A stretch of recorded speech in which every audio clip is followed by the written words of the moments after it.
Example 3, the graph of the function y equals f of x has been transformed by either a stretch or a reflection.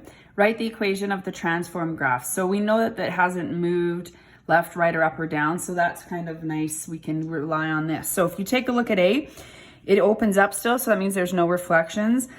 Technically, it could have reflected the y-axis, but then it would be the same shape. So we don't include a reflection in there if the shape didn't actually change. It wasn't transformed.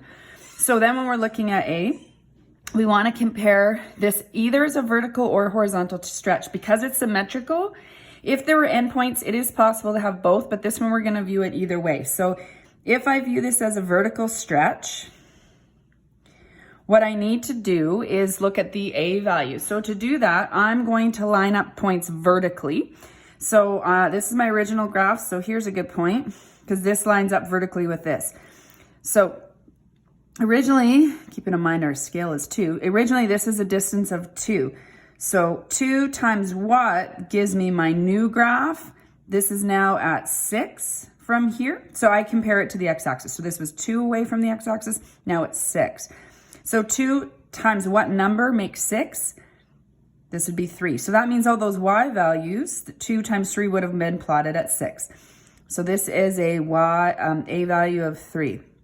So my graph, we can call it g of x is equal to 3. And again, we know that's an absolute value graph, so we can call it this way.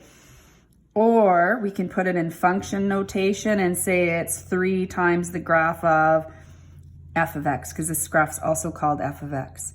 Now I can view this also as a horizontal stretch. So there's 2 ways I can do this question.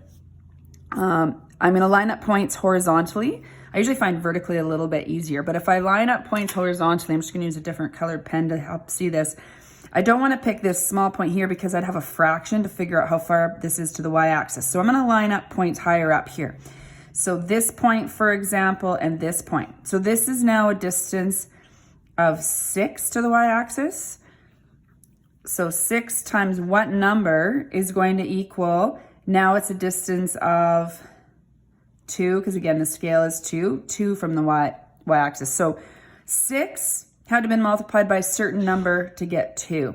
So of course it's smaller, so you're gonna think of fractions. If you think 6 divided by 3 is 2, which means multiplying by 1/3, sometimes it might help to think of division.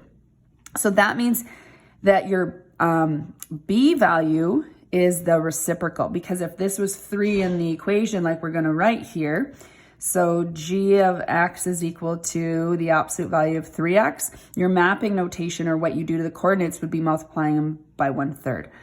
You can also write this as f of 3x, with the 3 being in the brackets with the x.